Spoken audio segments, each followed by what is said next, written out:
Hello and welcome to chemistry गेस्वे you can polish your knowledge and clear the friends. आज का video है question number 2.6 from NCERT text book class 11 और chapter का नाम है स्ट्रक्चर ऑफ एटम। तो चलिए जल्दी से देखते हैं क्वेश्चन क्या है। Find energy of each of the photon which, so यहाँ पहला पार्ट है correspond to light of frequency 3 × 10⁻15 hertz and second part दिया है वेवलेंथ ऑफ 0.50 एंगस्ट्रॉम। सो यहाँ एक बार हमें फ्रीक्वेंसी दी हुई है, उससे हमें एनर्जी निकालनी है, और दूसरी बार हमें वेवलेंथ दिया है और उससे हमें एनर्जी निकालनी है। तो पहले थोड़ा सा चेंजेस करेंगे। यहाँ पर फ्रीक्वेंसी होती है म्यू, फ्रीक्वेंसी दी हुई है 3 × 10⁻15 हर्ट्ज। इसको हम सेकेंड्स के फॉर्म में लिखेंगे, ये हो जाता है 3 × 10⁻15 पर सेकेंड। उसी तरह हमें वेवलेंथ लैम्डा दिया गया है 0.50 एंगस्ट्रॉम। अब 1 angstrom is equal to 10⁻−10 metre होता है, तो यहाँ मीटर के टर्म्स में लिखेंगे तो 50 × 10⁻−10 मीटर हो जाएगा। चलिए ये तो हमने चेंजेस कर लिए। अब आ जाते हैं पहले पार्ट पे। पहले पार्ट में हमें फॉर्मूला लगेगा, एनर्जी निकालनी है E is equal to H mu.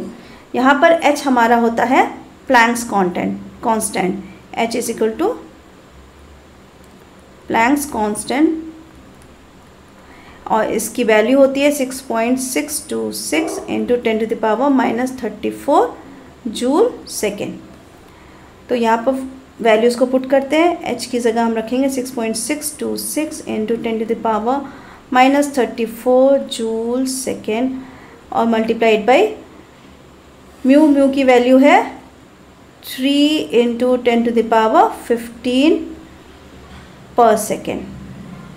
अब कैलकुलेशन शुरू करते हैं। सेकेंड एंड पर सेकेंड कैंसिल हो जाएगा, नंबर्स को मल्टीप्लाई करेंगे तो हमारे पास आंसर आएगा 19.878 × 10⁻। नाउ पावर की बारी आ गई। पावर कैसे करेंगे, -34 + 15, तो हमारे पास क्या बचेगा -19। ये हो गया हमारा -19 और बचा है यूनिट जूल।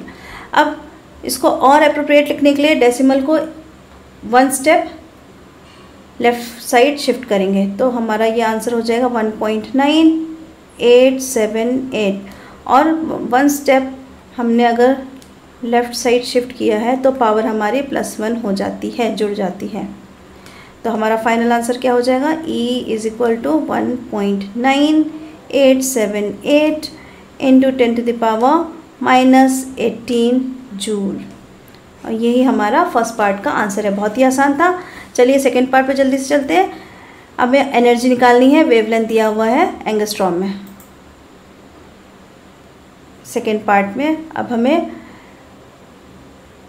फॉर्मूला पता है एनर्जी का, E is equal to H mu, लेकिन हमें वेवलेंथ दी गई है तो हमें इसे थोड़ा सा कन्वर्ट करेंगे फॉर्मूले को। हमें एक और फॉर्मूला पता है यहाँ पर, frequency is equal to c/λ, जहाँ c होता है स्पीड ऑफ लाइट और लैम्डा होता है हमारा वेवलेंथ। तो हम h म्यू को हम hc/λ भी लिख सकते हैं। इस फॉर्मूले को हम यूज़ करेंगे। तो c की वैल्यू, c यहाँ पर हमारा होता है स्पीड ऑफ लाइट, और इसकी वैल्यू होती है 3 × 10⁸ मीटर पर सेकेंड। तो चलिए वैल्यूज़ पुट करते हैं। H की वैल्यू है 6.626 × 10⁻−34 जूल सेकेंड, इंटू C की वैल्यू है 3 × 10⁸ मीटर पर सेकेंड, और लैम्डा की वैल्यू हमें दी गई है 0.50 × 10⁻−10 मीटर। चलिए मीटर कैंसिल हो गया, पर सेकेंड एंड सेकेंड कैंसिल हो गया। अब पावर्स को, नीचे वाली पावर जो डिनोमिनेटर में उसको भी ऊपर ले जाएंगे और 6.626 को 3 से मल्टीप्लाई करेंगे।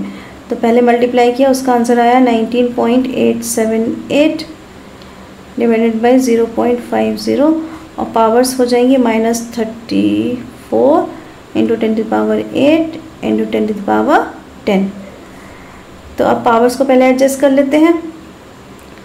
8 + 10 18, सो हो जाएगा -34 + 18, तो यहाँ पर हमारे पास आएगा आंसर 16। -16। तो हम इसको लिख सकते हैं 19.878 इंटू 10⁻⁻16 अपॉन 0.50। अब इस डेसिमल को हटाने के लिए हम क्या करेंगे, यहाँ पर एक 10 आ जाएगा, डेसिमल रिमूव हो जाएगा। तो अब ये जो 10 आया है ये पावर के फॉर्म में है। 10 का मतलब है 10 की पावर +1। तो ये +1 -16 में चला जाएगा तो +1 हो जाएगा, तो ये बचेगा -15 हमारे पास। और नीचे क्या बच रहा है 19.878 इंटू 10⁻⁻15, ये तो ऊपर हुआ, नीचे बचा हमारे पास 5।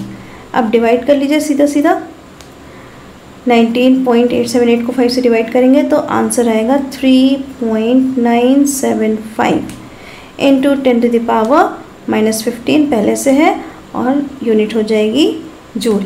एनर्जी की पावर यूनिट होती है जूल। ये हमारा सेकंड पार्ट का भी आंसर आ चुका है, बहुत ही आसान था। तो प्रैक्टिस करते रहिए, प्रैक्टिस से ही आपको कैलकुलेशन करना आ जाएगा। वीडियो को लाइक शेयर सब्सक्राइब ज़रूर कीजिए और नए सवाल करते रहिए। Till then thank you.